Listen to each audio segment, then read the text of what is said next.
ವಕೀಲ ದೇವರಾಜೇಗೌಡ ವಿರುದ್ಧ ಅತ್ಯಾಚಾರ ಆರೋಪ ಇವತ್ತು ಹೊಳೆನರಸೀಪುರ ಪೊಲೀಸರ ಕಸ್ಟಡಿಗೆ. ಪ್ರಕರಣ ಸಂಬಂಧ ಖಾಕಿ ಡ್ರಿಲ್.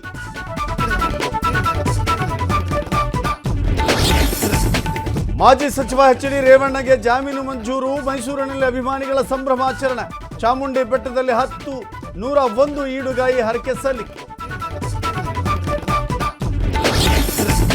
ಅನಧಿಕೃತ ಶಾಲೆಗಳ ಕಡಿವಾಣಕ್ಕೆ ಆಗ್ರಹ. ಖಾಸಗಿ ಶಾಲೆ ಒಕ್ಕೂಟದಿಂದ ಪ್ರತಿಭಟನೆ. ಎಚ್ಚರಿಕೆ. ಸರ್ಕಾರಕ್ಕೆ ಒತ್ತಾಯಿಸಿದ ಖಾಸಗಿ ಶಾಲೆಗಳ ಒಕ್ಕೂಟ.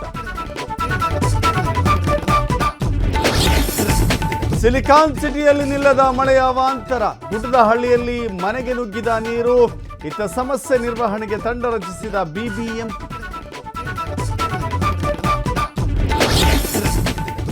ಚಿಕ್ಕಬಳ್ಳಾಪುರದಲ್ಲಿ ಸಮರ್ಪಕ ಕುಡಿಯುವ ನೀರಿಗೆ ಒತ್ತಾಯ. ಚಿಂತಾಮಣಿಯಲ್ಲಿ ರಸ್ತೆ ತಡೆದು ಪ್ರತಿಭಟನೆ. ಖಾಲಿ ಬಿಂದಿಗೆಗಳನ್ನು ಹಿಡಿದು ಆಕ್ರೋಶ.